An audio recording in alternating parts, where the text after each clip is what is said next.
Y'all know what time it is. Y'all don't know, y'all better ask somebody. Hat on, suit on, looking like a dapper dog, giving them all dressed like $1 million bucks, diamond things in its cuffs. Y'all tell me who could it be but Steve Harvey? Oh, yeah.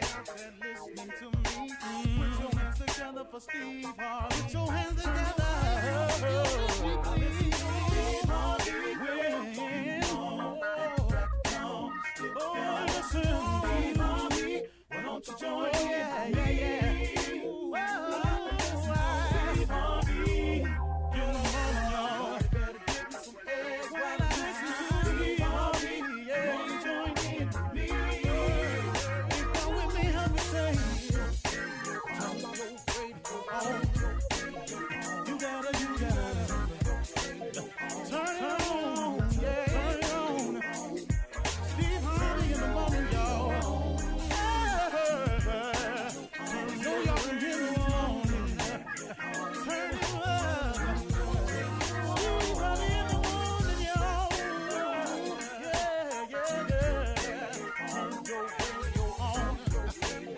You gotta turn your radio on. Turn your radio on. You gotta turn it on.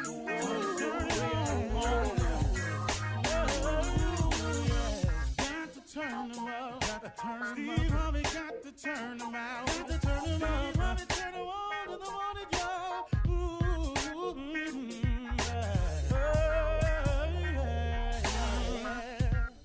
Come on, Steve. Come on, do your thing, Big Daddy. I sure will. Good morning, everybody. Y'all listening to The Voice. Come on, dig me now. One and only Steve Harvey got a radio show.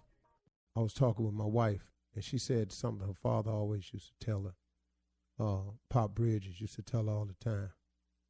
Just because you can do something don't mean you should do it. You know, I can't tell you how many times I've had to learn that in my life. You know, just because you can do something does not necessarily mean you should do it.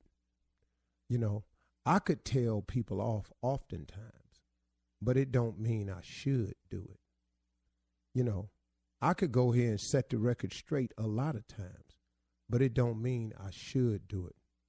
Well, I've learned a lot in that lesson, folks. And because I have a relationship with my Creator, what it's done is it's allowed me to learn even more how to stay still on a lot of issues that's troubling me. It's taught me over the years. I've learned it the hard way. I do want you to understand that sometimes it's better to be still. Sometimes it's better to just let God handle a situation. That's hard to say. And I know it's hard to say because we think as people, but if I do this, I would feel better. If I do this, they would know it's coming from me. If I do this, now they'll feel how I feel. See, but that's not always the best way, though, I've found in my life. See, sometimes you got to, like old people used to say, you got to let go and let God. Sometimes you got to do that. I'm going to tell you something, man. I learned a lot from my mother being a Sunday school teacher. But you know, at the same time, when I was young, I thought she was just an old person just talking to me. I didn't get it. You know how you talked, you know, how your parents used to talk to you and you didn't get it? And they used to always say, well, wait till you have your own kids. You'll get it then. And sure enough, you got it then. Well, I'm the same way. I'm no different. You know, I don't have no different life than you. You know, I have no different upbringing than you. I don't have no different ways that I can live and you can't. You know, I got to live by the same laws of the land that you got to live by. I got to obey the principles of success. If I want to be successful, I got to obey them. And, you know, and if I want to go to heaven, I got to do what God tell me to do as many times as I can. Now, you ain't going to get it all right, but he understand that. And I just get on with the best I can. But so many times, man, we get stuck. We get stuck right there, man, worrying about, you know, how it's going to come across. And what I'm kind of going around here because I'm trying to find a way to tell you this, that you won't get twisted. The bottom line, you got to let go and let God. You have to allow him to do it his way. See, my way, I thought myself to a certain point, but to go further, I had to let God have it. You know, I found out I wasn't all that good a driver. I found out I wasn't all that good of a explorer with a map. I found out my compass skills was oftentimes a little bit off. I found out that my map reading skills wasn't what I thought it was. So I had to let go. I had to let God. And you got to understand that God works in mysterious ways. You know, and how often had I thought it was over for me? But what God was doing was he was teaching me a lesson. He was showing me something that I needed to know. He was allowing me to experience some things, but he didn't let me go under. You know how they say God will never put more on you than you can bear? He won't let you go under. But he did not say, you know, it's like the scripture that Bishop Ulmer taught me when I was going through that traumatic thing on the internet, man. It was really, really, man, trying to destroy what I had worked for and my family and this new life that God had presented me. And the devil is busy. The devil don't like to see you happy. So here he comes. He puts you under attack. And here comes the internet and everything. And my kids are suffering. But, you know, here comes God, though. See, God don't put more on you than you can bear. And Bishop Ulmer sent me a scripture. He sent me Isaiah 43, 1 and 2. And in that scripture, it says to the effect that you can walk through the waters, the rivers, and the water won't overcome you. But then it said you can walk through the fire and you will not get burned, nor will kindling set upon your clothing. I learned something very valuable that day. See, God sent me through something, but he was showing me something too. Now, he didn't do it. See, God didn't bring that calamity into my life because in Isaiah 54:17, it says clearly that if anyone comes against you, it will not be my doing. But now this is what he promised you when people come for you though. See, and this is what I learned. That's why I have no fear of the people coming anymore. See, because I learned that. But God had to send me through a traumatic experience in order for me to learn that. See, you can't have a testimony without a test. You know what I'm saying? You can't learn nothing without a lesson.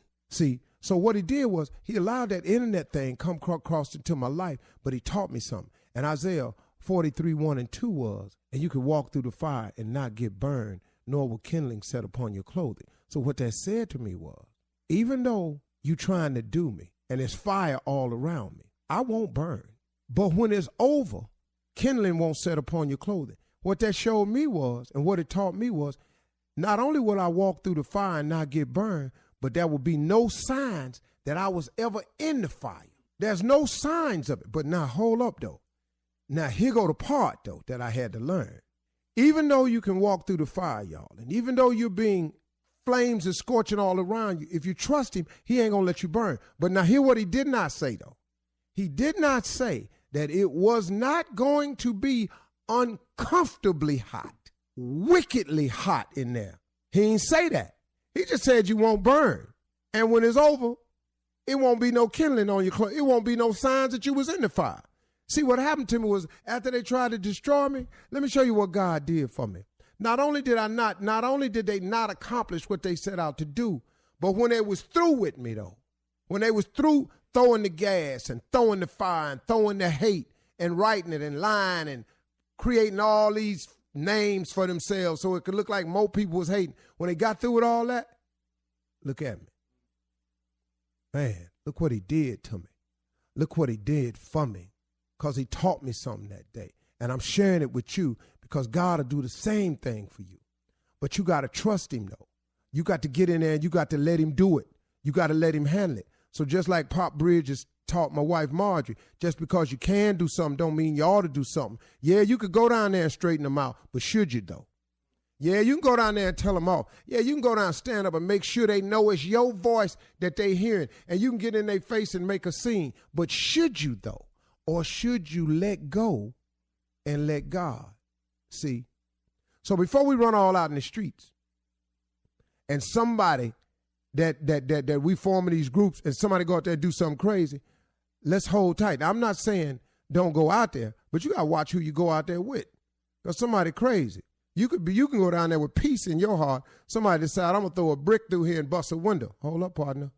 Hold up, that ain't what we down here doing. So see, sometimes, man, you got to let go and you got to let God. You got to let God have situations sometimes. And you get in there and do the things that he tell you to do. See, Bishop Oman taught me a lot. He had another book out, and he said, knowing God's voice or something like that. I'm not sure of the title. But I never really knew the definition of how do you know it's God's voice talking to you? Well, he clearly made a statement. God's voice has no sin in it. See, anything you're talking about, whenever you're talking about, I'm going to show him, I'm going to get him back, I'm going to write a letter and I'm going to tell him down at his job. If it's sin in it, God ain't in it. See, that's you now. God's voice has no sin in it. So when you say, God told me, be careful, because God ain't never told you to go do nothing wrong. That ain't what he told you. And I learned that too. It's a lot. So I'm just sharing today. I hope it helps somebody today get through a difficult time, because the show has helped me. And I'm just talking to myself now because I got another one I'm looking at. I'm dealing with it, though. I'm all good. Please know. You're listening to the Steve Harvey Morning Show. Ladies and gentlemen, let me have your attention, please. Why? Because it's about to go down. Well, all off up in here. When? About right now. How come? Because we wanted to. What for? Because we bought it. Who them? All us. Man. You like that, Tommy Jr.? I love that. Yes, sir. Yes, sir. Who them? All Who us? them? Boy. All us. Jeez. Yes. And now the person who's offended by all of that, Shirley Strawberry. Good morning, Steve. Carla Farrell. Good morning, Steve. Hey, crew. Junior boy. What's going on? Nephew Tommy.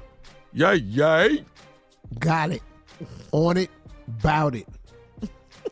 I want to do some questions today. I don't know why I like that little segment. You love Ask Steve, huh? I don't man. know what that is, man. I just We like have asked you everything. You love that segment. Okay, Steve, you've done everything. And what are some of the things you look forward to doing upon retirement? Because, surely you're going to retire at some point. golfing a lot, probably at least twice a week, maybe 3. I want to play golf twice a week, maybe. I would love that. If not, once a week would be great. I want to go see some more of the world. Oh, okay. That's good. The United States is very, very small in the total scheme of things. I want to live in Africa. Oh, you do? Where? yeah. What part? South? You I haven't decided yet. Oh. Yeah, I do want to go live in Africa. Yeah, I very much do. Yeah, it's just something I've been thinking about lately. And so. Like for a period of time or forever? Live there. I mean, I come here, but, I like it here. But Oh, okay. I want You know this area. Huh? Yeah. Yeah, I'm familiar, But I've wanted to live in Africa for quite some time. But I also want a place in the Middle East.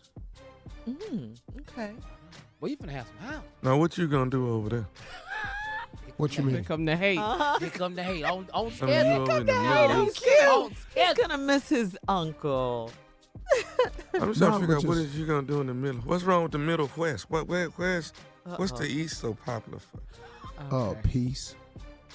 In the Middle East. Peace. Abu Dhabi, Dubai, very, very peaceful place to live. Junior has a question, Steve. Yeah, Not Junior. so much crime. Yeah. Uh-huh. Man, after you get done, do you ever see yourself ever just doing something regular, like just sitting on a porch for a few hours and talking trash? No. You can't Sit do that on no more. I don't want no porch. What do you mean you don't want a porch? I don't want a porch. I've always had porches. Oh.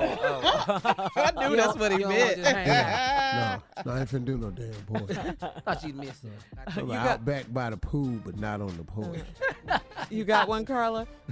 I do. We can do it when we come back. Oh, well, we'll maybe do some more of these throughout the show, Steve. We got to get out of here right now. All right, hang on to that. Hang on to your question, Carla. Coming up at 32 after the hour, we'll do more of Ask Steve. Why? Because Steve likes it. And guess what? It's his show, okay? Wow. We'll Wow. be I didn't look at it like that. We'll be back at 32 after the hour. You're listening to the Steve Harvey Morning Show. All right, Steve, we're back with Ask Steve, one of your favorite segments. All right, I think you had a question, Carla? Because you know what? A lot of times I don't get to say like inner things about myself. You know what I really think and feel. No, nobody really asked me that. Oh, so you know. like that, huh? Okay. Okay, I got a quick question. Remember, I mean- keep your I mean- answers short, though. I mean, with my, with my radio audience, because that's a different audience for me. Oh, yeah. Yeah. Yeah. And you Ain't can do nobody paying no you. attention to shit. Tommy. We want right, to here's get my more question. questions in. What was the last item you purchased? Oh, some clothes, What? some Armani. Oh. Armani suits? No, I don't wear these suits. There ain't nothing wrong with them. I wear their pants and shirts and stuff like that. Got 2 pair of Armani shoes. I had them for years. Still wear them. But just some summer stuff, slacks. Oh, okay. Yeah. 1 shirt, about 3 pair of pants. Bought some other stuff, had to get altered, but they real fly though. Oh. I like it. Getting ready for summer and spring. I'm Tommy? ready now. Yeah, I got one. If you could make a rule for the day that everybody had to abide by, what would that rule be? Don't ask me for nothing. Or You talking to us to abide by the rule, Tommy? Anybody. everybody. Don't ask me for nothing. That'd be great. If I win a day, seriously, man, if I win a day without a series of people asking me for something, that would be a great day, man. Like what? What do people ask you? I mean, only thing I could really think that they ask you for is one, of course, money. And There's then, not a day. Yeah. There's not a single day that goes by somebody don't ask me for some money. Wow. Not a single day. And then number 2, I would think, would people would want you to help them with something. Help, and number 3, my time. But you like helping people. I ain't You got like no problem with mentoring? helping some people. Put that song out there. I got you. yeah. I got you. No, you know what, man? But some people try to make you think like you have an obligation to them, You and owe that's them what something. kind of ticks me off a little bit. And then I don't like people trying to monopolize my own time for their own selfish gains. Nothing to do with me, no benefit to me. But if I give them my time, it's all a benefit to them. Then when I don't have time for them, I'm trifling. Okay. I got it. Yeah. All right, you mentioned earlier you want to see more of the world. You like to travel and things. So I got to ask you this. Would you ever travel to space? Would you ever get in a spaceship? And Hell no. you wouldn't do that? Hell no. Because a lot of people Oh, why think not? that's exciting. Yeah. Somebody go up there for what? Well, to see. To see. See what? Yeah. From a Like I different don't know, bro. perspective. I see it all from here. Telescope. Okay. All right. So Yeah, that's a all I no. need to- oh, hell no. I ain't going up in no space. Okay. They say it's nice. Yeah, and be weightless up there and stuff, you know? 30 million, would Yeah. you go? You can get in that down here. No, I ain't going up in space for 30 million. No. 50? No. Listen to me. People don't come back. Y'all don't hear about this. Okay. There is no amount. People don't come back. Astronauts see- come All back right. all the time. Yeah. But I mean, we've lost quite a few of astronauts Yes. in this program. I Well- ain't gonna go up there. Not for no 50 and 30, nothing else. Hell no. How long? Just for however long the run is. I mean, you know, however long The it trip. is. For a week, yeah. No, a however week? long they stay. Oh, no. Hell no. All right, Junior, your question. I'm gonna use bathroom in this suit for a week. You gotta be kidding me. I had no idea what that'd be like for me. I got to get out this damn spaceship. Go ahead, Junior. All right, who would you like to sit down and have a conversation with over a cigar with that you haven't had the chance to do? Tiger Woods. Tiger Woods. Yeah, man. That would be like my great gift to both of us. What I mean, would it be about golf tips or what? Golf tips. Yeah, from him to you. Oh no, he can't help me out. I don't play that good. Yeah. Well, maybe if Trust he gave you me. some tips. No, I don't want no golf. I want to talk to him about life. I want to talk to him about his father. Oh, Oh, okay. Earl. Okay, let me ask one. Go ahead. If you could be reincarnated and come back, what would you come back as? Me? I'll be there. Other than yourself, Steve. I think that's a great answer. I'll come back as him too. Yeah, you would. Right now. No, I like me. I'm okay with me. The good, the bad, the ugly, all I'm okay with me. Yeah, you're winning. You're winning. Pretty cool person. What makes Winning. you? Oh, I'm sorry. Go ahead, Go Carla. ahead. It's Go you. ahead. It's you. Okay, you ready? Mm-hmm. Steve, what makes you annoyed? What annoys you? I can't stand. Everything. I can't stand incompetence. You know what, man? Like if I tell a person, "Hey, man, you're doing this wrong," hey, man, I'm telling you, you're blowing it, man. You're messing it up, and you steady do it. That like irks me to no end. Mm-hmm. Especially if I'm telling you for your own good, and I know it could help you get to where you're trying to get to, but you continually do it. Like I'm gonna tell you something, man. There's a person in my around me who has no idea how to manage time and to be organized, and it's the most frustrating thing because I tell them over and over and over again, you got to get better management of your time, and you got to get organizational skills, or you're gonna blow it, man. And I tell them this all the time, man. And it's so frustrating to watch a really, really talented person, and you know the thing that's holding them back because you're familiar with it, and you tell it to them out of love. You give it to them, and they sit up and in your face and go, yeah, you're right, I understand it. Wow, I never looked at it like that. And then don't do a single thing to fix it. That annoys me, man. Wow. Wow. That, Okay. man, Jesus Christ. Okay, so Steve, you had such good reaction when you had the beard and everything, and you had that phase going on. Would you grow your beard back and yeah. wear it publicly again? Oh, yeah, I definitely do that. Oh, okay. Yeah, I might do it soon. All right, coming up, we'll have more fun. The nephew is here to run that prank back right after this. You're listening to the Steve Harvey Morning Show. Coming up at the top of the hour in entertainment news, the one thing Martha Stewart won't do with Snoop and 50 Cent's art break. Wow, wait till you hear this. But right now, the nephew is in the building with Run That Prank Back. What you got, Neff? Y'all ain't married. Now run it. Hello? Hello, I'm trying to reach Brian. Yeah, this is he. How you doing, Brian? My name is Daniel. Wanted to give you a call today. You got a minute? Yeah. Okay, listen. You're Brian. Brian, right? You're married to Althea. Yeah. Hello. Yeah, I'm here. Yeah, that's me. That's my wife. Yeah. Okay. Got a question for you. How long have you guys been married? Going on 9 years now. We've been married. Now, who is this? My name is Daniel.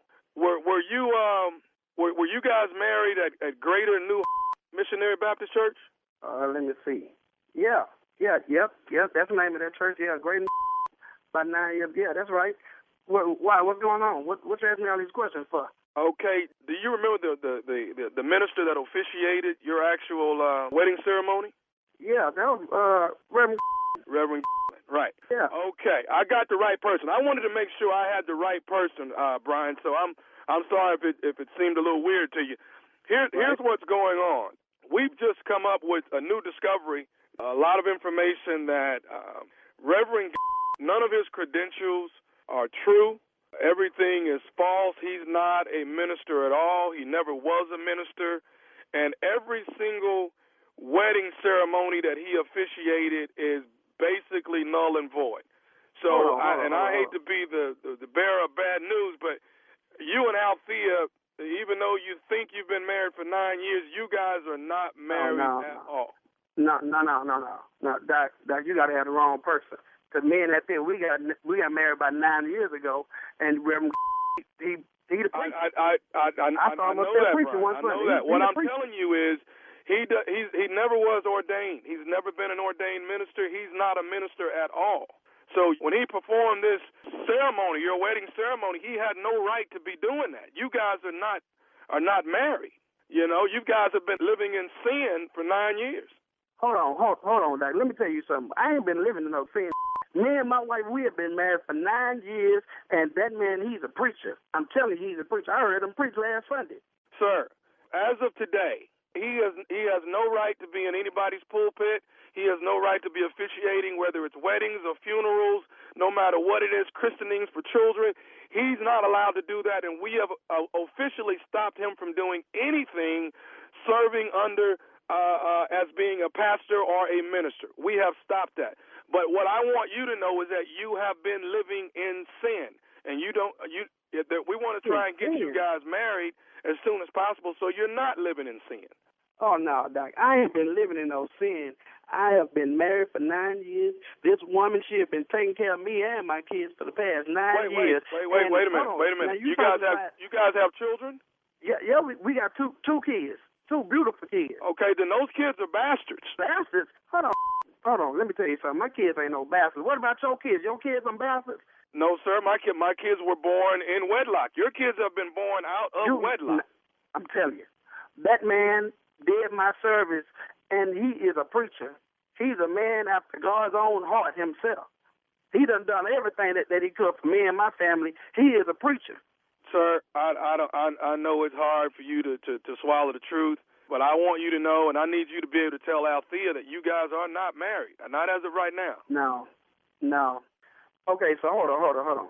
Now, back in the olden days, before all these colleges and stuff came about, you telling me that them men back in the old days, that they wasn't no preachers, that they wasn't men after the cloth? Is that what you're saying to me? What are you getting at, sir? What I'm trying to say is back in the olden days, back in the 20s and 30s, they didn't have all these colleges and all these degrees and stuff like these new preachers got these days.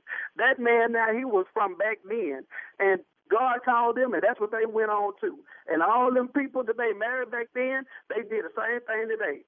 You don't need no degree to say that you're a preacher. You don't need no license saying you're a preacher. Me and my wife, we've been married for 9 years. My kids have been born in wedlock. We were married. We were married by Reverend. My friends and family, they was all there. Sir, the bottom line is that you have been living in sin because you have not been married with your wife for the last 9 years, and your kids, I hate to say it, your kids are bastards. Now, hold on now. I done told you. Don't say nothing else about my kids. See, I ain't no cusser, but don't push me. My kids ain't no bastards. You understand me? You don't get me upset. Sir, I'm trying to give you the truth and try to get you in here and get you married so you will not be living in sin any more than what you are. I ain't living in no sin. Look, now you gonna make me whoop your ASS. You understand? Me and my wife, we have been married for 9 years. Don't sit up here and call me talking about that we ain't married. That man ain't no preacher. You understand? Now get off my phone. That's my wife. Those are my kids. They have been born in wedlock. You understand? Sir, I just wanted to call and give you the information so that you could probably stop living in sin. That's all I wanted to do. I ain't living in no sin. That's what I just told you. You ain't hear me? I ain't living in no sin. Maybe you the one that's living up in some sin. Now, you ain't got nothing to say to me. That man that married us 9 years ago. Now, get your ASS off my phone. Sir, I have one more thing I'd like to say to you, sir. You ain't got nothing else to say to me. You ain't get your ASS off my DAM phone. Now, do you understand me? I ain't got time for this publicity. Sir, can I say one more thing? What you got to say to me now? I just wanted to let you know that this is Nephew Tommy from the Steve Harvey Morning Show. Your wife, Althea, got me to prank phone call you. Oh, man, no. Oh, Lordy. Doc, yeah. Doc, yeah, I almost went in on you, Doc. You almost made me go there. Yeah, I'm a good Althea. You say Althea put you up to this? Althea got me to prank you, man. Wow, man. Oh, man. Hey, man, you all right with me, brother? I got to ask you something, man. What is the baddest, and I mean the baddest, radio show in the land? The Steve Harvey Morning Show, man. What y'all think? We think you're crazy. Think something wrong too much. Thank you all. I'm just asking, what y'all think? You know what we think. You need a doctor. Play too much. Playing with people's marriage license and stuff. Oh. Fake pastors and stuff. Somebody got to do it. Somebody got to do it, baby. And I'm doing it on the 13th, me and the beautiful Samoa. April 13th, Saturday night. Just a few tickets left. 2 shows, 7 and 10, and they are almost sold out. Less than 50 tickets left. That's right, me and the beautiful Samoa. 7 o'clock and 10 o'clock at the Keswick Theater. Tickets are on sale right now at all Ticketmaster outlets. There we go. That's all I need right now. Mm-hmm. All right, well, congratulations. Coming up at the top of the hour, we'll have some entertainment news for you right after this. You're listening to the Steve Harvey Morning Show. In entertainment news, 50 Cent is mad after one of his lawyers accidentally broke a one-of-a-kind work of art. 50 Cent cursed out one of his, quote, fat blank lawyers for knocking for knocking over what he calls his favorite piece of art. It's an Egyptian-themed sculpture featured, it had some ornate details on it, like 50's likeness that was stylized as a sphinx. Now, according to 50, the art was handmade in a federal penitentiary. He says, how am I supposed to get another one of these? I'm pretty sure you Boy, stop, 50. He posted, I know. You know how many people locked up you can get this picture from? He said he posted, like a sculpture. He said he posted You can get that by Friday, really. Friday. They start on that this evening. Have that by Friday. He posted an after picture of what the art looks like now. It's been glued back together and cracks and all, so he just posted it so Send it to me, Shirley. Let me see. His followers can see. Okay. In other entertainment news, when you think of likely pairs, Martha Stewart and Snoop Dogg probably do not come to mind. That is correct. In spite of all the cooking they do together on the first 2 seasons of their show, Snoop says there's one thing that Martha won't do with him. What could that be, Snoop? He says she won't get high with me. No. Martha added, she agreed. She added, I joke about She's it. smart. Yeah, I joke about it, but so far, no. While she wouldn't give her reasons, Snoop figures she's just scared. But he says Martha gets him drunk every chance she gets. Yeah. Martha and Snoop's potluck dinner party, they've changed the name. Season 3 is back. So check your local listings for that. That's always a fun show. That's 2 people you would have never put together. Never. In a million years. And they get along so well. Yeah, it's fun. But she won't go there. Hey, Shirley. Mm-hmm. That thing that 50 talking about, what was it made out of? Just like toilet tissue or something? Wow. That sculpture? I don't know. It's a sculpture. It's Egyptian themed. Why would it be made out of toilet tissue? You didn't hear her say it cracked? Yeah.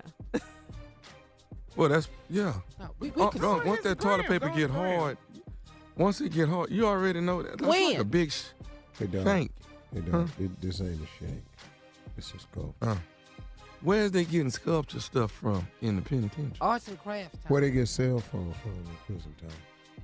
Out they behind? What? Well, that's where the hardened toilet tissue comes from. Oh, God. What? It is way too early for that comment, though. It is way too early for that. Well, did you see the sculpture yet? Did you guys see it? Yeah, we saw it. Let me see. Yeah. All right. It looked crazy. Yeah, 50 was mad. 50, don't worry about that. You can. Yeah. You're going to be all right. You're You're going going to to be all right with that one missing. That's all right. Yeah, power coming back on. Yeah. You got to Woo-hoo! That's right. And they don't look much like you know how, so. Well, but he put it back together. It's not the same, but, Yeah, he was mad. He was It'll mad. be all right. Yeah. He called his fat blank lawyer. Cursed him out. That lawyer getting paid. All right, Steve. We got to move along in spite of your nephew. Listen, it's time for headlines, Steve. Ladies and gentlemen, Miss Ann Tripp. Thanks very much, everybody. And yes, this is Ann Tripp with the news, and good morning. Oh, well, in Washington yesterday, let's tell you what happened there. The Republican-dominated U.S. Senate voted mostly along party lines to change the rules and make it easier and faster to confirm low-level judicial and agency nominees. Now, Senate Majority Leader Mitch McConnell, a Republican, of course, used a maneuver called the nuclear option to cut the amount of debate required before a final vote is taken on certain nominations from, get this, 30 hours to only 2. McConnell claims that the change is going to prevent Democrats and other future minority parties, as he puts it, from blocking a president's nominees. However, Democrats worry that it's going to make it easier for the GOP to remake the federal court system by packing it with conservative judges from top to bottom. House Democrats, meanwhile, flexing their political muscle, requesting President Trump's tax returns. The head of the House Ways and Means Committee, Richard Neal, says he's asking for the last 6 years of the president's personal returns, as well as returns from some of his businesses. No surprise. The president says, I'm not inclined to comply with that. Trump broke with recent tradition in 2016 when he flat out refused to release his tax returns. Former Vice President Joe Biden is responding to the mounting allegations of inappropriate conduct from several women. Not one of the women said that Biden's conduct felt sexual, but they just say it made them feel uncomfortable, tweaking their nose and stuff like that. Biden's answered by way of a video on Twitter where he says his actions were part of his personality, but he now knows he needs to change so as not to be misunderstood. I've never thought of politics as cold and antiseptic. I've always thought it about connecting with people, shaking hands, hands on the shoulder, a hug, encouragement. And now it's all about taking selfies together. Social norms have begun to change, they've shifted, and the boundaries of protecting personal space have been reset. And I get it. That's right. He says, I get it. I get it. President Trump says it looked to him like some Democrats are trying to knock Biden out of contention for their party's presidential nomination. A federal judge in Boston allowing about a dozen parents facing charges of bribing their kids' ways into top colleges and universities to remain free on bail. The group of alleged buy their kids' way into college folks include actors, several doctors, some prominent business people, and the judge is allowing them to remain free on bail. However, the Boston judge did add a few more conditions. For instance, there'll be no international vacations, and they must all get written permission from the court before traveling outside the country for any kind of work. Each one of them is charged with mail fraud, which carries a maximum sentence of 20 years in prison. One person has already said that they're guilty in hopes of not getting hopes of getting a real reduced sentence or maybe just probation. Finally, today is National Carrot Day. What's up, Doc? Yeah, now back to the Steve Harvey Morning Show, babe. You're listening to the Steve Harvey Morning Show. Nipsey Hussle's alleged murderer currently is being held in solitary confinement because cops are afraid he'll be killed in jail. Police refuse to let Eric Holder mingle with the general population because they believe he is a target. As it is, cops say they were in a race to arrest him before someone on the street took him out. The judge set Holder's bail early Wednesday morning at over $7 million. $7,040,000 to be exact. So, well, he won't be getting out. He'll be in there for a while. You know what, man? People like this, he doesn't have any idea what he's done. Yeah, he doesn't. He doesn't have any idea what he's done. And I hope one day he realizes the magnitude of what he did. And I don't know how a person comes to that realization, because I've never had to do that. I mean, I've had to come to terms with my mistakes, but I've never done this to another human life. But I want him to understand somehow one day the magnitude of what he did. Yeah. The implications of it all, the consequences of it all, the ramifications of it all, and most importantly, the loss of it all. Yeah. I want him to understand it and feel that. And I don't know that he can and will, but I want him to grow up enough to understand what he did. Because, man, if you understood from a series of people that this life you wiped off this earth, man, because of what, is now gone from this earth, and all the contributions he was going to make and making, and you just came along and you wiped that away. Because you are who you are. Yeah. And don't you know that if you were different, Eric, what's his name, Holder? Yeah, Eric Holder, the murderer. Yeah, the alleged murderer, yeah. No, ain't no alleged. He did it. See, that's another thing about this country I get sick of. We don't need no trial. Look, man, he did it. Now we spending money and all this here. He did it. We know he did it. You got the footage. I'm telling you, man, overseas, once they know it's you and you on footage, your American lawyer can't come over here and get you. So true. No, you in prison, dog. And then they send you a piece of paper tell you how long you gonna be in there. We had to try, you ain't had to come. Yeah, some places ain't no prison. They finna handle it right there in the courtyard that day. Doggy. But what he did, I want him to grow to understand what he did. And if young people if young people could see this and go, wow, that was so uncool to do. Yeah. Oh, they are. I'll never do that. Yeah. Oh, man. Absolutely, Steve. Wow. Heartbreaking. It really is. Just All right, guys. Coming up at 34 after the hour, Taraji P. Henson opens up about mental illness. We'll be right back after this. You're listening to the Steve Harvey Morning Show.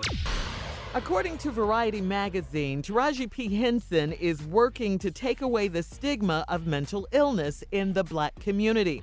Not only has she started a foundation to address the issue, she's also opening up about her own struggles with depression and anxiety.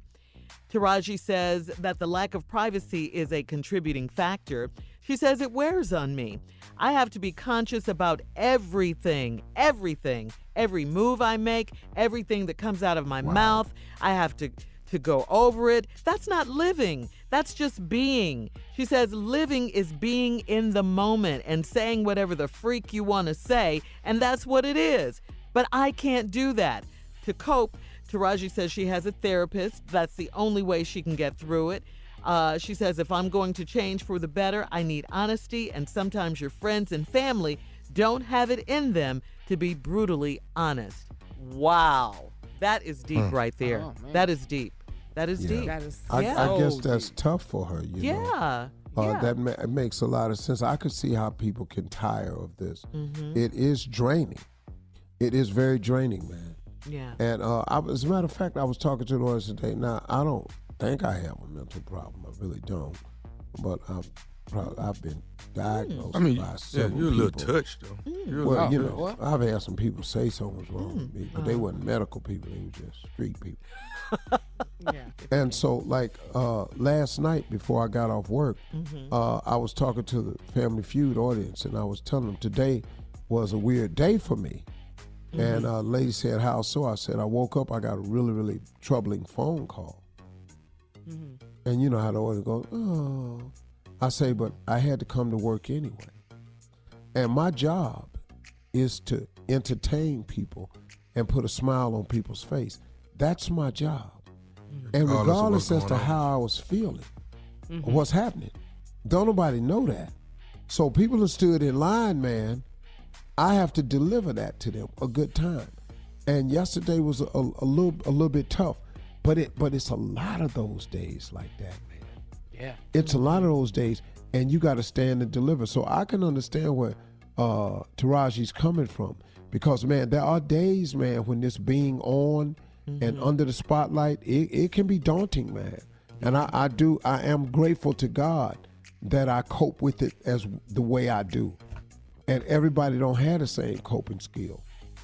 And I really wish the best for Taraji, because I didn't know that. Let me ask you, how do you cope with it? Because you're very famous. I mean, you know, Steve. I just, like my wife helped me, you know. Like on days when I cannot deal with it, she says, Steve, go home. Let's just go home. We ain't going out to dinner. Like we used to go out to dinner after shows, and I'd be whipped from the day's work.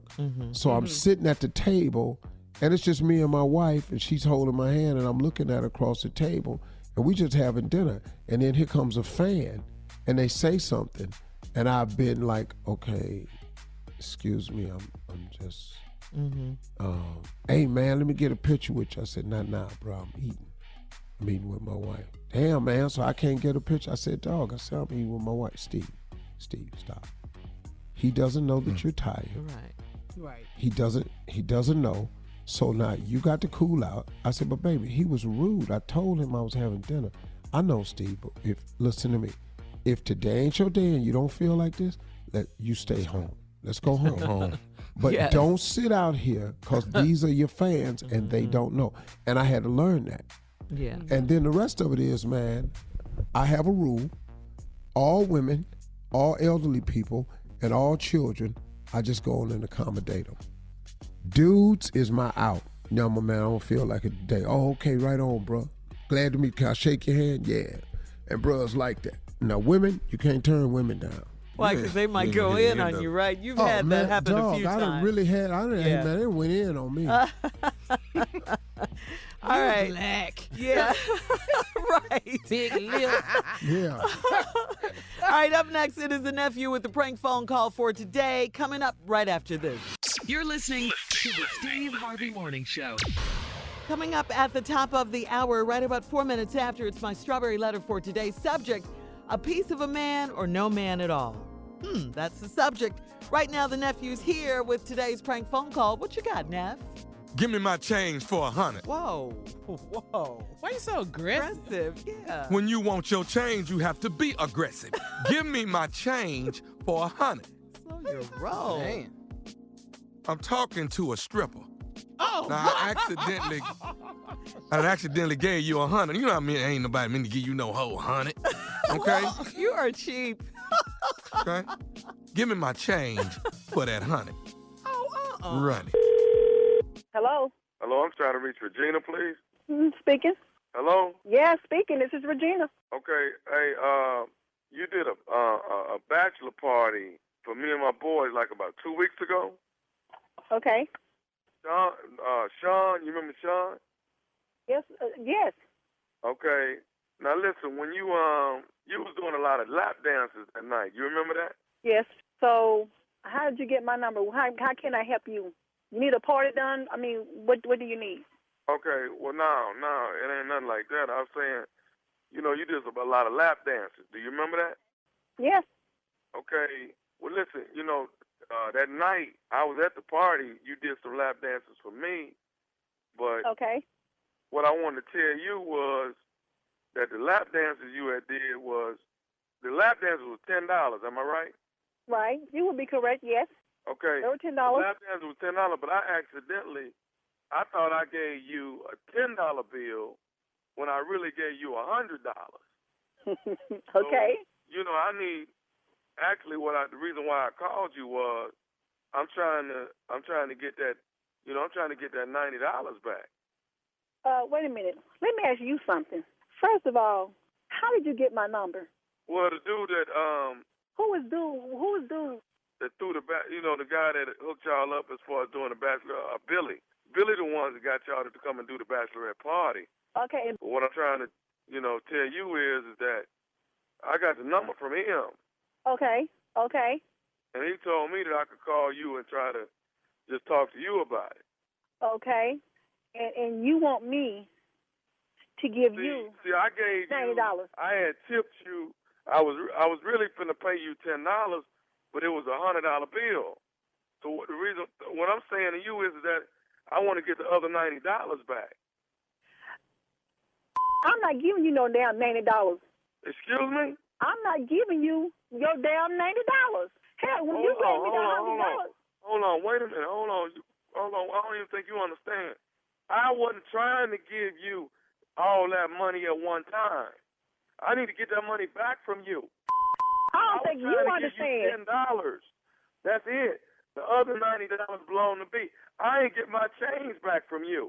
I'm not giving you no change back. That $90 was a damn tip. I'm not giving you back. Don't nobody be giving you no damn $100 at one time. What's wrong with you? I'm not giving you no damn $90 back. Then you should watch what you was doing.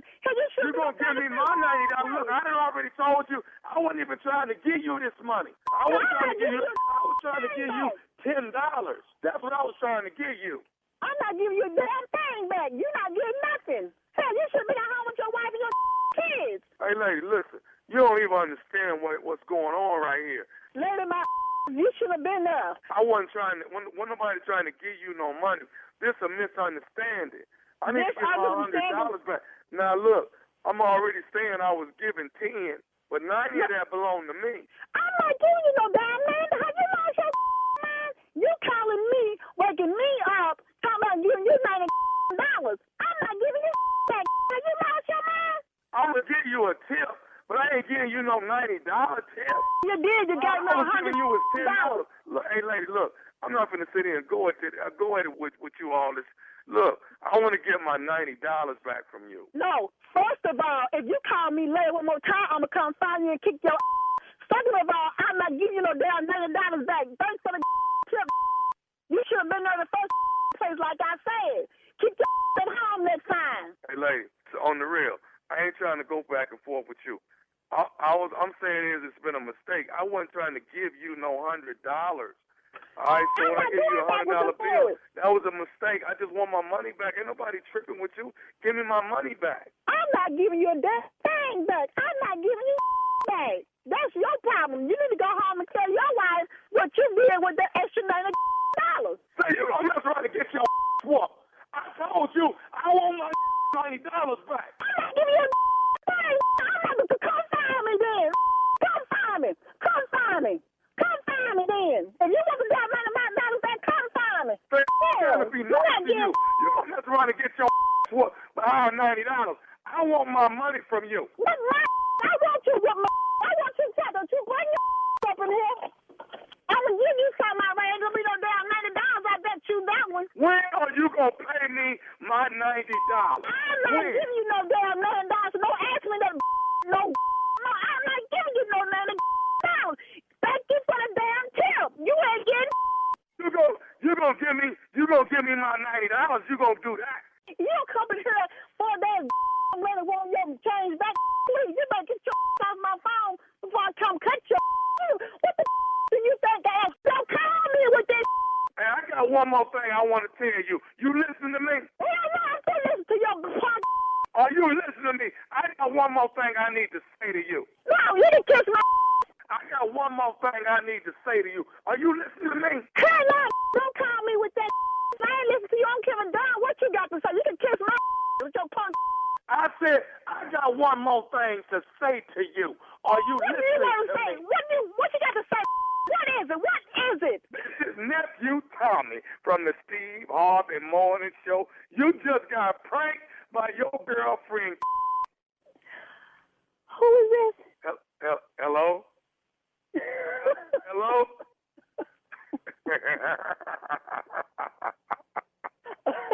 Hello? Tommy. They'll make you get your killed. I'm going to cut you in.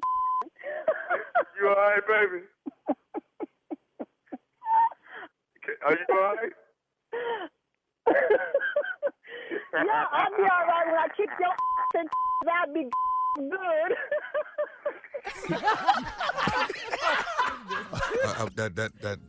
That wasn't cool. What y'all saying? No, you gonna make it rain, then gonna want some change from it. You better get out my of here. change for 100. Dead wrong. That's all I'm saying. Play too much. You have nothing to say on that, Steve? No, I about never your do. nephew? No, I told you I ain't coming on these pranks no more. But a change for some money he gave her. Come on. Why are we even talking about strip? Because she got the 100. Why do you not see this? Oh, it's us. You already know if you go to Magic City and you want to give, be nice. No. I don't go to Magic City. Let's stop. You know you're not into strip clubs. When I go to Magic City, you got another and example. I got 100, I don't want to give you my whole 100. I want to give you $5 and get my $5? $95 back? You are crazy. You got to, because you probably ain't even got your wallet or phone. She got 95 ones on the ground. You can give me my change. I know these dancers. This is ignorant. What strip you go around getting changed? I don't know. But listen, if you are a stripper and you in Glenside, Pennsylvania, I will be there. April the 13th, me and the beautiful Samoa, 7 o'clock show and 10 o'clock. Dog, you married. You can't invite strippers to your show. No damn more. Yeah, as fans. For sure. All right, we got to get out of here. Thank you, Nephew Tommy. My goodness. Up next, it is today's Strawberry Letter. Subject, a piece of man or no man at all. We'll get into it right after this. You're listening to the Steve Harvey Morning Show. All right, guys, time now for today's Strawberry Letter. If you need advice on relationships, dating, work, sex, parenting, and more, please submit your Strawberry Letter to Steve Harvey FM and click Submit Strawberry Letter, okay? We could be reading your letter live on the air, just like we're going to read this one today.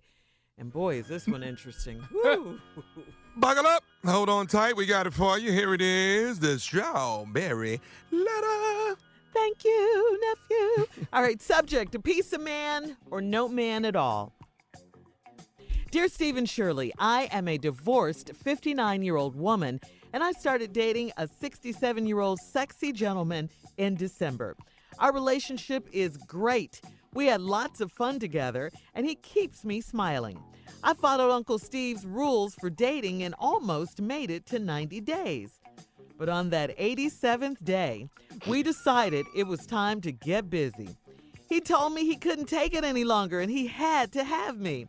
I was more than ready, willing, and able for our big night together. So there I was, lying across the bed, smelling good, lying across his bed, smelling good in a soft pink negligee when he walked in. He came in and sat at the foot of the bed and started getting undressed. Steve and Shirley, you are not going to believe this. This man took off his pants and then he took off one of his legs. What? I inched over toward the middle of the bed as if I was in the room with a monster. Then he slid up to the top of the bed by me, and he took his top row of teeth out and slid them in the top drawer of the nightstand. He leaned over to kiss me, and I had to stop him and be totally honest with him. I told him that it's no big deal that he wears dentures, but he should have told me he had a fake leg. You don't just spring that on a woman. He told me that he understood how I felt, and he put his leg back on. I got dressed, and he walked me out to my car. Since that night, I have been trying to act normal, like everything is okay, but I am still in shock. He is the sweetest man I've ever dated, and I'm trying to keep an open mind, but I can't imagine having sex with him at all now. So what do you think? Is it better to have a piece of a man instead of no man at all? I need your advice. Wow, I think this is a first of this kind of letter, and you're right, this is quite shocking. But I blame him for not telling you. I just do. He had a whole 87 days to tell you. And at 67, he should know that he can't keep something like that a secret. Come on, a leg and a whole set of teeth. You said on the second line that he's a sexy 67-year-old gentleman or a 67-year-old sexy gentleman. That's not sexy. That is not sexy.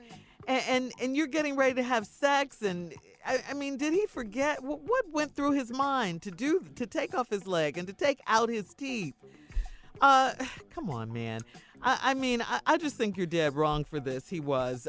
You needed to be prepared. You needed to be warned about this. And you guys had almost 3 months to get to know each other better and to talk about this. I mean, he knows he's dead wrong for this. So you asked the question, is it better to have a piece of a man instead of no man at all? I tell you, don't settle. If this is not what you want, you say he's the sweetest man of all, but you can't imagine having sex with him at all now. So, I mean, what's a relationship without, a good, healthy sex life? So if you can't imagine that ever with him because of that, then I guess, the answer to your question is no. That's a good man. Steve?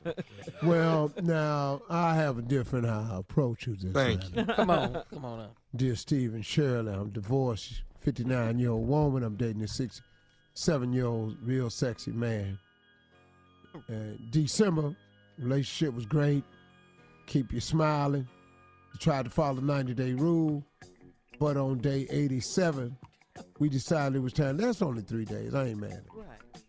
He told me he couldn't take it any longer. I understand. He had to have me. I was more than ready. The big night came. You laying there, across the bed, smelling good, pink lingerie, negligee. Mm-hmm.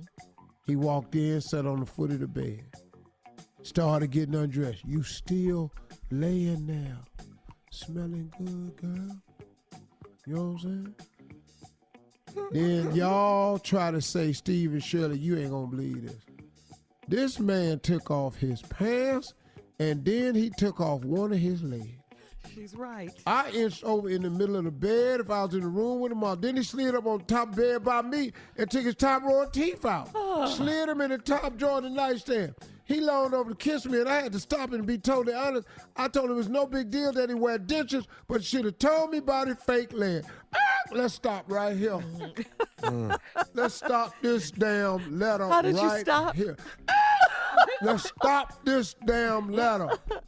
What do you mean that he should have told you he had a fake leg? What do you mean? What does she mean? Who got one and you don't know it? Yeah, you should have seen that, really. You ain't never seen the wind blow when he had his pants on? Huh? Got a point, no? Evidently not. You ain't never seen the wind blow when he got his pants on. Wonder why one of the legs was real skinny. You ain't see that? You didn't see what his shoe was sitting in? What is that in his shoe? He should have told her. No. Let's stop all this now. What was that in his shoe? When he crossed his leg, you ain't know that it was you ain't see that. Why his socks fit different on this leg than the other leg? He didn't tell you he had a fake leg. Who you know got one and you don't know it? This ain't his fault. He assumed you saw it. No, he assumed. I'm telling you, man, he probably said, I know she done seen me the way I walk. I know she thought that. Now they sitting on the edge of the bed, he getting naked, now he got to take his leg off. Then it ain't bother you that he can put that whole row of damn teeth in the drawer. That ain't bother you. This a backwards ass letter right here. Everything You bothers take your me. damn teeth out your head and put it in the drawer. Right. And if we finna kiss, that's the first thing. Right. We did damn the leg. Hang on. Hold that thought. We'll be back at 23 after the hour with part 2 of Steve's response to a piece of a man or no man at all right after this. You're listening to the Steve Harvey Morning Show. All right, Steve, come on. Let's recap this strawberry letter. Piece of man or no man at all. Wow. I'm going to get into the piece of man or no man at all later on, but I got news for you, Shirley. So you can't blame this dude for this here. She mad because she been dating this man and wanted to follow the 90-day rule. Well, they couldn't. They got to 87. He said he had to have her. She get on the negligee. She laying across the bed. She smelling good. He come in. He sit on the foot of the bed. He started undressing. He take his pants off. Then he take his leg off. He should have told her. How the hell she ain't know, Shirley? This is not her fault. I'm sorry. She's as much to blame as he is. Wow. He should have told I got her. a fake leg. Whenever somebody had to tell you that? When has somebody had to tell you they got one? I don't get that. Ain't nobody walked up to me and I ain't know it right off. How? Shirley. You ain't gonna blame this man. The man just living his life. He should have told her. What are the 90 Tell days her for? what? What are the 90 days for? To get to know each other, to talk about things. She ain't look at him.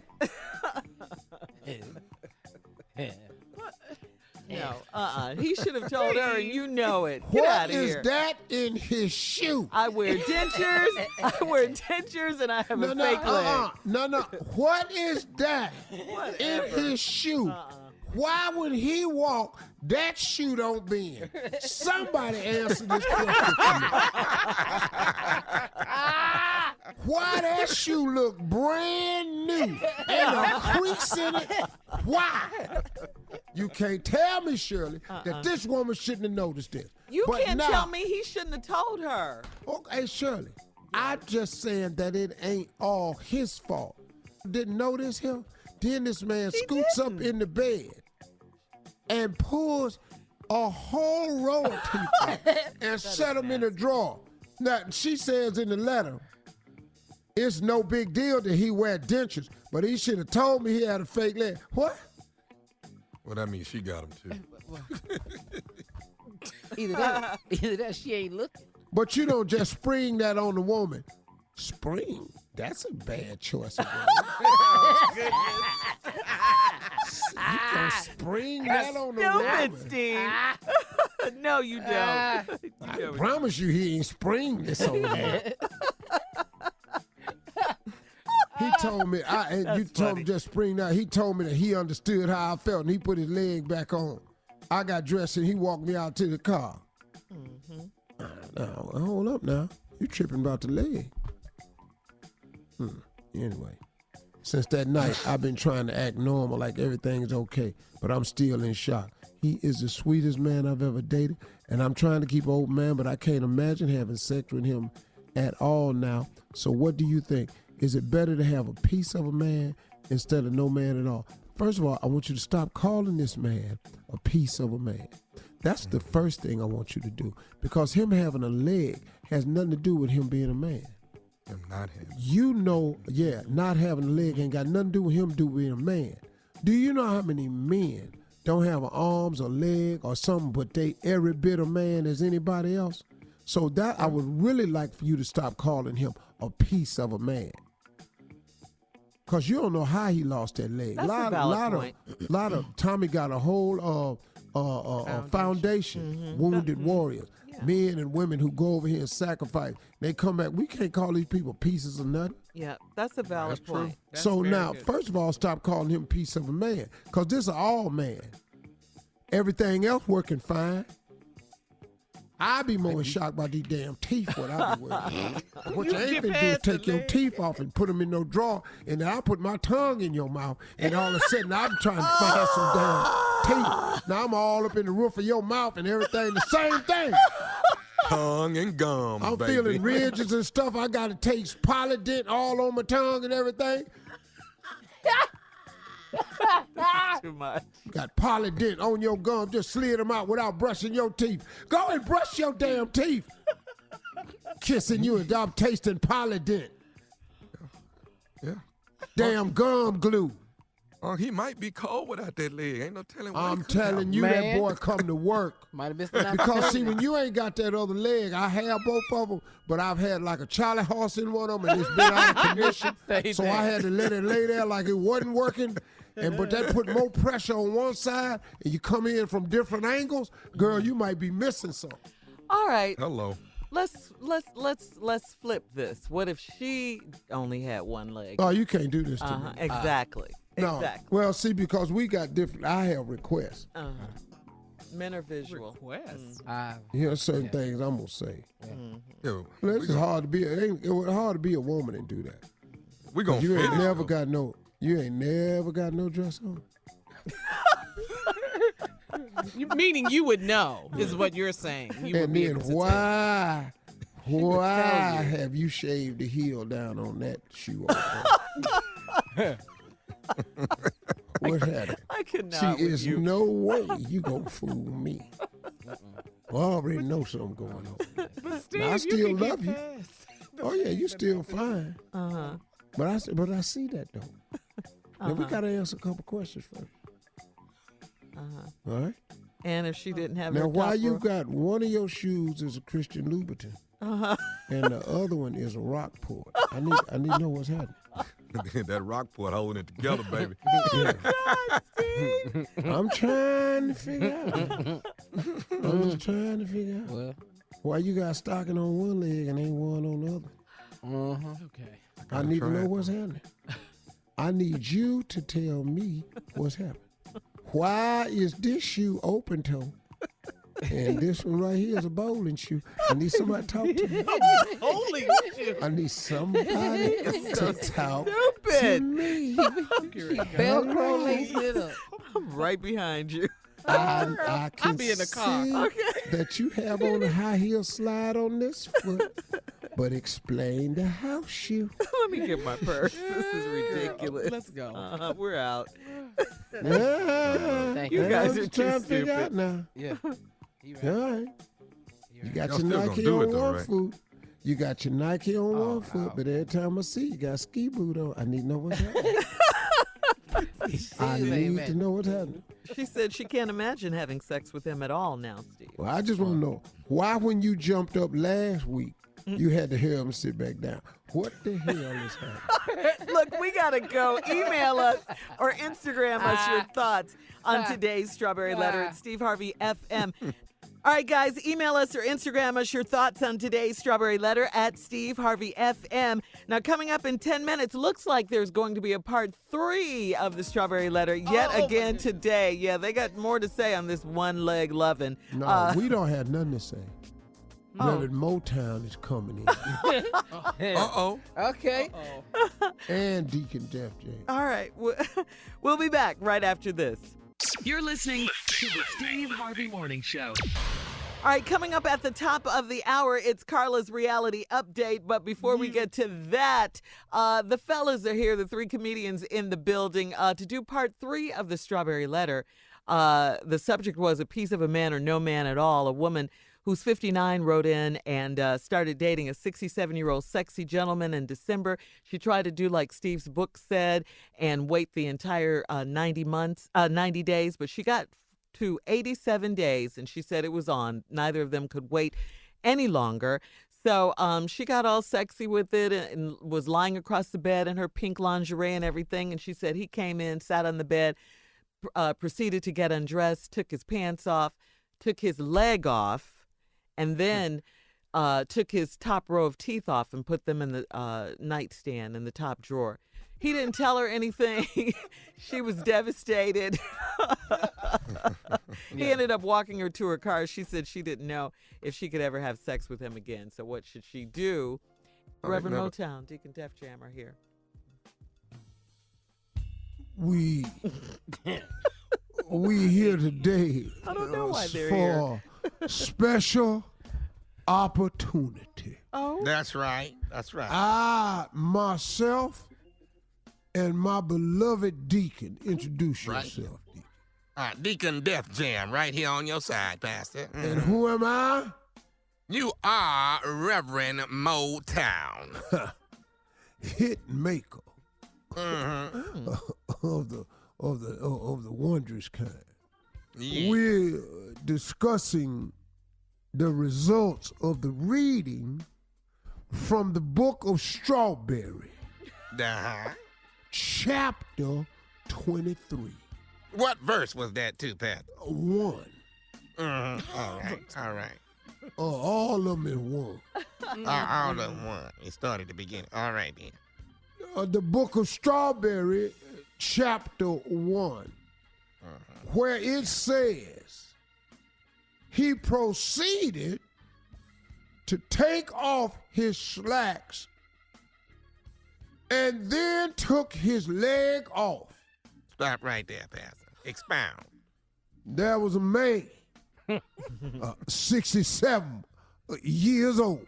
Come on now. Sexy, fine, swagger. Come on. And we waited, just like the book said, almost 90 days, 87 to be exact. We laid up in the bed. Next thing I know, I'm across the bed. I got baby all on my booty. It's shining in the night light coming out the bathroom. Come on now. He sat on the edge of the bed, took his shirt off. Yeah. A muscular back. But I found out why. He took his pants off. Took them pants off. Took his pants off. Yeah. I was sitting there waiting, anticipating of the loving that was coming my way. And then I noticed out the corner of my eye, something caught that nightlight. I saw a shiny steel rod. Steel rod. Then I noticed that the shoe was still attached to the rod. And next thing I know, he took his leg off. He took his whole leg off and tried to slide up next to me in the bed. I tried to run. I was scared as hell. I ain't never been with a man that had one leg before. But now let me tell you why we here today.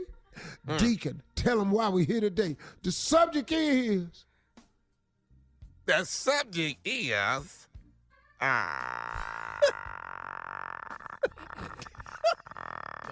Never know.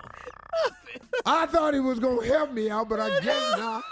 The subject, I left it in my notes. The subject is one-legged loving. Yeah. You didn't take the chance. Sister, you wrote and talking about he was a piece of a man. I told the congregation ain't no such thing as a piece of a man. Amen. Just because he's had an injury of some kind. They more men than most. And I tell you what, you missed out. One leg loving is some good loving. If you ain't never had it, you ever tried sometime. You don't know what was headed your way. I'll tell you one thing about one-legged loving. The chances of getting a Charlie horse is reduced 50%. You better understand where I'm coming from. You ain't got to worry about the fitted sheet coming up on both ends. He ain't got but one leg. He can't tap but one corner. Come on here, Pastor. There's so many things. Then when he gets to driving the message home, you ain't got to worry about getting knots all over the top of your head. You ain't going to get knots but on one side because it ain't got but one leg. You can't push off but from one side. Come on. This is where you get to experience things you ain't ever experienced before. He can act like one leg is hanging off the edge, but still, even though it really ain't. You can get some things happening to you. He can put, if he got his left leg missing, he can put his left hip up against the headboard and come off from that angle because ain't nothing over there stopping him. Here's another one. Come on. If you do it the other style, you know what they call it? Roo. I think you know what I'm saying? One more time, Pastor. One more time. I say if you get in that other style, roo. You ain't got to worry about having to be on both your knees. All you need to do is hang one leg off the edge of the bed. You don't know what you missing with this one-legged loving. This man could be bringing it in ways you ain't never had it before. Wow. Now, Pastor. Can he do the hokey pokey? What is that, son? What is that, Deacon? You put your one leg in, you put one leg out. Well, you do the hokey pokey and you shake it all about. Well, what it is you put the one leg in, you gotta leave the other one out, because the other leg is at the foot of the bed. We gotta go. We'll have more on the Steve Harvey Morning Show and Carla's reality update coming up right after this. You're listening to the Steve Harvey Morning Show. Ladies and gentlemen, it is that time. She is here, Carla Farrell, with what? Reality update. All right, thank you very much, nephew. Real Housewives of Atlanta, the season finale. Ooh. Uh-oh. Ooh, yeah. So Portia and her fiance, her baby daddy, Dennis, they threw a baby gender reveal party. And she was upset. Portia was a little upset because the party didn't go as planned. She wanted a carnival-like theme party, and pretty much the party planners, they kind of dropped a ball at the beginning. They were late setting things up. Portia was emotional. You know, when you're pregnant, you cry at the drop of a hat. I know I did. Shirley, did you cry a lot? Girl, when you were yeah. pregnant? Girl, at a Hallmark commercial. You too, Steve. I cried the whole damn pregnancy. 9 months, huh? But anyway, the party planners, they got things going. It finally came together, and her friends and family, they were there to support her and Dennis, and everything was fine. The baby gender reveal went off, and Portia, you know, the confetti was pink. And even though Portia had little pieces of blue in her confetti, so she was confused for a second. But anyway, it was a girl. Obviously, Portia has already had her baby in, you know, real life. But on the show, she was still expecting. On the show, okay, I got you. Yeah, she was still expecting. But, you know, she had the baby last week. Oh, she had a little girl? Yeah, she did. Pilar, Everything PJ. good? The baby healthy? Everything is Cool, good. And as a matter of fact, Steve, Portia and her fiance Dennis, her baby daddy, they are getting a baby spinoff special called Portia's Having a Baby, and it's going to premiere on Bravo at the end of this month. What do so that's you cool. mean a spinoff special? What that mean? You know, like She ain't gonna be on the show no more? Yeah, she's going to still be on Real Housewives of Atlanta. They just gave her a show. You know how they usually do like the wedding specials with some of the different castmates? Well, for Portia, she got a show about her pregnancy and the journey and having the baby. So you get to see more of just her and her fiance and the baby and all that. So yeah, it's called Portia's Having the Baby. Huh? I ought to get me one of them. You know, just a show on how I'm taking film me taking all my supplements throughout the day. Steve taking vitamins. Yeah. Okay. Yeah, that's just follow me around, watch me take all these damn herbs I'm taking. Okay. Well, you are the TV guy, so I wouldn't be surprised. It'd be a hit. Yeah, right, Junior? Because Yes, he has that touch. All right, moving on. Cynthia invited the girls to her launch party. She has a new cocktail drink, peach Bellini drink. She did a partnership with Seagram's. And she had a launch party, and all the girls were there invited to support Cynthia. And a blast from the past was there, Miss Kenya Moore. Well, child, Nene was livid that Kenya was there. She called her a monster. The issue is that Nene felt like Cynthia should have told her that she was going to invite Kenya to the party since Kenya and Nene didn't get along.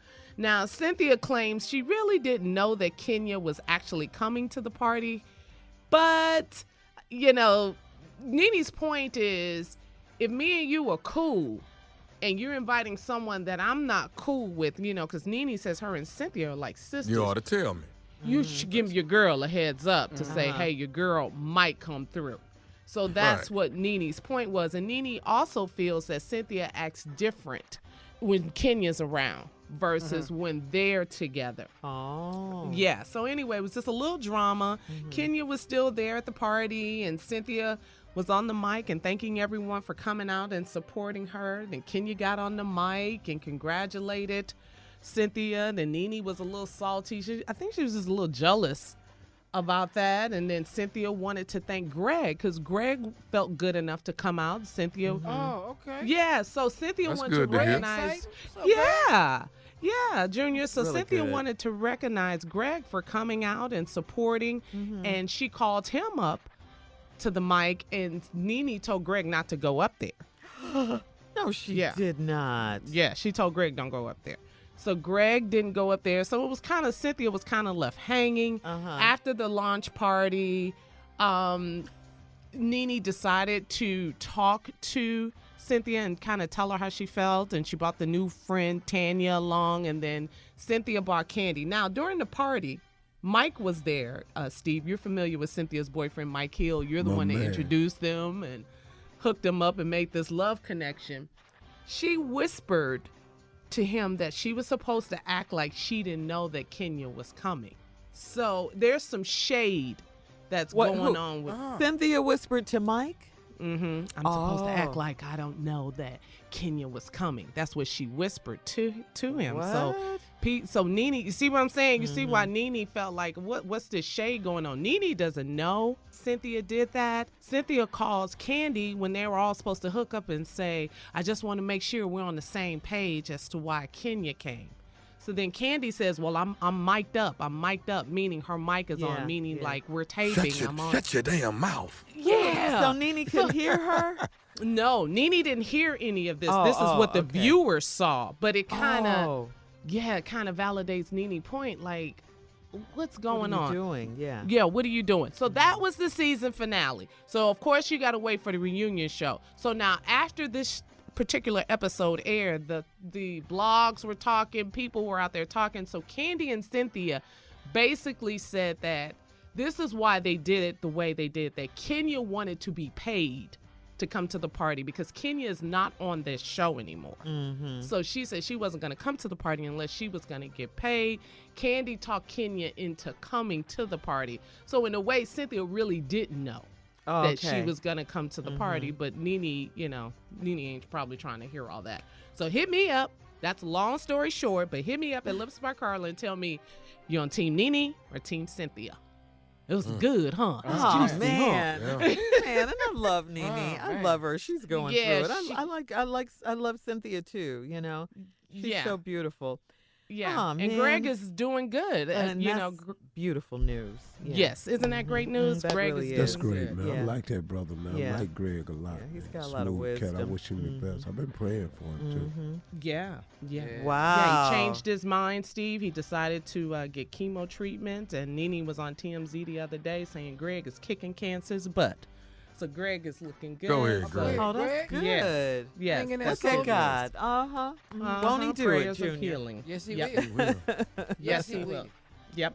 So go to Lips by Carla again. You know, we'll talk about all of this socially. And make sure you go to WDAS FM. I will be in Philadelphia this Saturday. Women of Excellence Luncheon. I'll be there. So we'll talk about all that on the gram at Lips by Carla. We'll be back at 20 after. You're listening to the Steve Harvey Morning Show. Lori Loughlin and Felicity Huffman appeared in federal courtroom yesterday in Boston. The actresses are the most famous parents charged in that massive college admissions cheating scandal. Now, this is according to the USA Today. The pair said little. They did not enter pleas and were released on bail. Lori, her husband, Massimo Gianelli, and Felicity Huffman were charged with conspiracy to commit mail fraud and honest services fraud. Judge M. Page Kelly reportedly said the maximum sentence would be, wow, this is a long time, 20 years in prison for this. That's the maximum sentence. 20 years in prison, 3 years probation, and a $250,000 fine. And jail time is a real possibility, a very real possibility. Now, TMZ says if they make even if they make plea deals, they could still end up behind bars. A source says you can't have people being treated differently because they have money. That's Are you kidding me? He said that's how we got to this place. Are they kidding me? I'm just That's I'm the exactly messenger. how they treat people. I have news for you. They treat people differently who have money, and they treat people differently who have different color skin. Oh, yeah. That's the game. Yeah. We can stop this all of a sudden. You can't treat people away because of how they are. That should have been the rule a long time ago. It's never been the rule. But now everybody want to apply it. Everybody wants it to be when they think they on the side of righteousness. But I'm telling you, man, you know what I think is going to happen here? What? Absolutely nothing.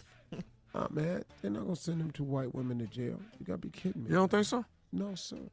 Maximum sentence, 20 years, 3 years probation, $250,000 fine. I'm going to tell you right now, That's I wild. would be shocked. Yeah. They got to find money. If yeah, they go got to that, jail. yeah. I would be shocked. Now, what they did was supposed to land you in jail. Yeah. And if anybody else did it, your ass is gone. Yeah. But I would be shocked, man. I don't put this past the judicial system. That's USC and all that. Listen to me, man. This is a different world we live in. You know, the attention that's being paid to the Jussie Smollett case. The uproar is that they dropped the charges. Right. If he did do anything, what you mad about is Jussie Smollett may have lied and was allowed to get away with lying. That's really all you could be mad about. Now, they say that they think he should pay back the money. They took his $10,000 bail, and they say he should pay back the $130,000 in fees for all of the police work and all like this. Overtime, manpower, wages. But, man, you don't think that same uproar that they had, they should have been had that uproar about a million other cases outside of Jussie Smollett. Oh, absolutely. But they don't. I'll be surprised if these women go to jail. Do they deserve to go? Oh, yeah, when you scam the game like that, and if they send any money over wire across state lines, it's federal. Federal? Yes, man. It's federal. Wow. This is serious. Yeah, it's very serious. How- A maximum of 20 years in prison? That's serious. Max, Yeah. 20 years in prison. What I else? sure want to see their face because they had to look straight crazy. Yeah, 3 years probation, $250,000 fine. Shirley, Yeah. you go in there and somebody say maximum sentence 20 years. The look on your damn face. Oh, yeah. Yeah. We'd be looking like Mitt Romney's wife when they lost the election, when they came out and had to concede to President Obama's second term. Yeah, like that. Looking All right. straight crazy. Yeah. All right. We'll be back with more of the Steve Harvey Morning Show right after this. You're listening to the Steve Harvey Morning Show. In entertainment news, 50 Cent is mad after one of his lawyers accidentally broke a one-of-a-kind work of art. 50 Cent cursed out one of his, quote, fat blank lawyers for knocking for knocking over what he calls his favorite piece of art. It's an Egyptian-themed sculpture featured, it had some ornate details on it, like 50's likeness that was stylized as a sphinx. Now, according to 50, the art was handmade in a federal penitentiary. He says, how am I supposed to get another one of these? I'm pretty sure dude Boy, stop, 50. He posted, You know how many people locked up you can get this picture from? He said he posted, like a sculpture. He said he posted. You can get that by Friday, really. Friday. They start on that this evening. Have that by Friday. He posted an after picture of what the art looks like now. It's been glued back together and cracks and all, so he just posted it so Send it to me, Shirley. Let me see. His followers can see. Okay. In other entertainment news, when you think of likely pairs, Martha Stewart and Snoop Dogg probably do not come to mind. That is correct. In spite of all the cooking they do together on the first 2 seasons of their show, Snoop says there's one thing that Martha won't do with him.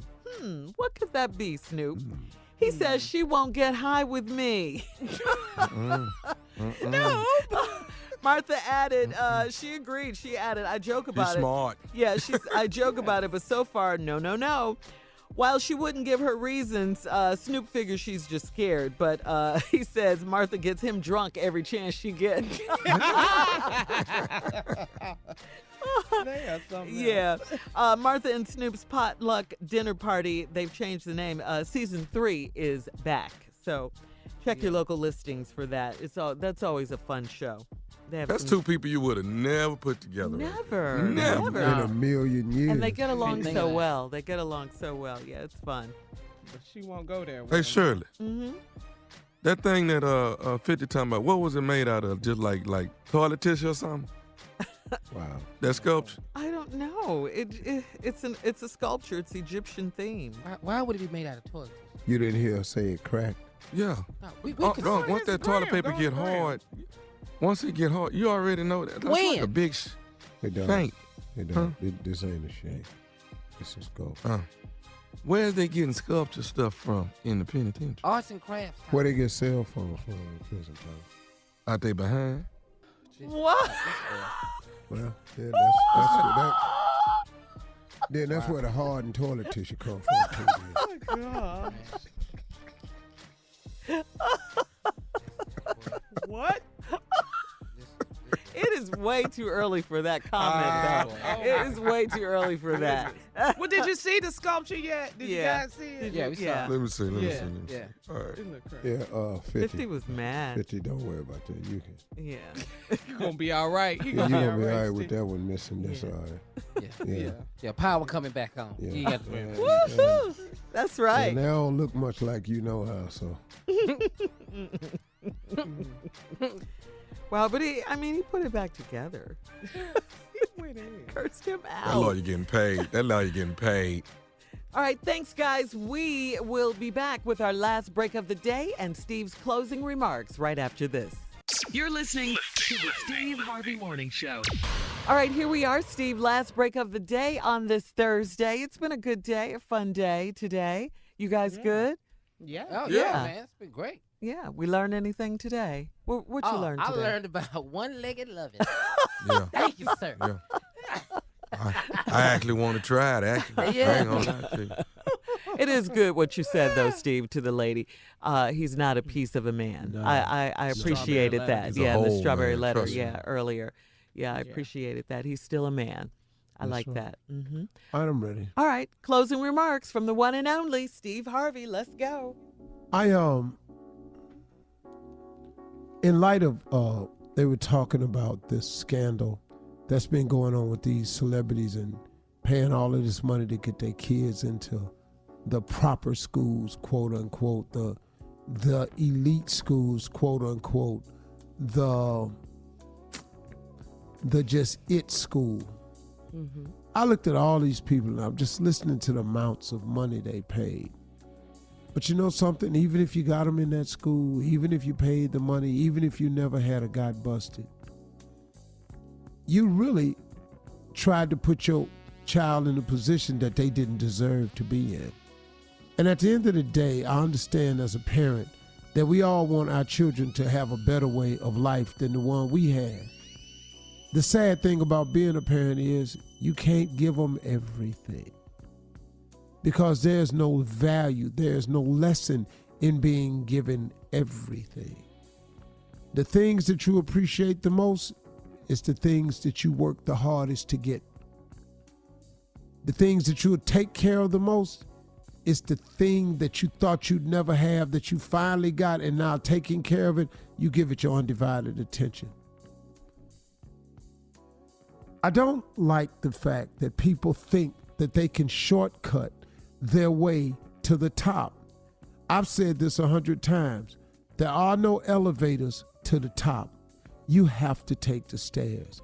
You got to raise your foot step after step after step. You got to hope you make it to the next landing. You got to hope that you don't tire out too badly before you get there. You might have to stop and you rest them. You might have to stop and just go at a different pace.